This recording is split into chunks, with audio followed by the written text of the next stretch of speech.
আজকে নিজের হাতের বড়ই আচার বানাবো, তাই আর দেরি না করে বড়ই আচার বানানোর কাজে লেগে গেলাম ঝটপট করে। প্রথমে আমি একটা কড়াইয়ের ভিতরে বড়ই আর পানি দিয়ে সিদ্ধ করে নিতেছি। এইবার সিদ্ধ করা শেষ হলে আমি কড়াইয়ের ভিতরে বেশ কিছুখানি তেল দিয়ে অল্প কিছু গরম মসলা ছেড়ে দেবো বাগার দেওয়ার জন্য। এরপরে বড়ইগুলো সুন্দরভাবে সেই তেলের মধ্যে বাগার দিয়ে দিলাম।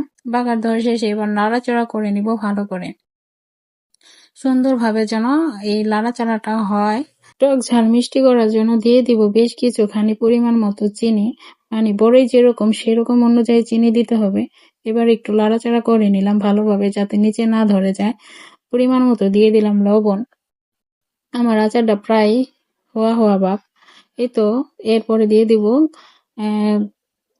আচারের জন্য বেশ কিছুখানি মশলা, যাতে করে আচারের স্বাদ অনেকটাই বেড়ে যায়। আমি কিছু কয়েক পদের মশলা দিয়েছি। আমার আচারটা প্রায় শেষ পর্যায়ে হয়ে গেছে। এই তো আমার আচারটা সুন্দর একটা লুক নিছে।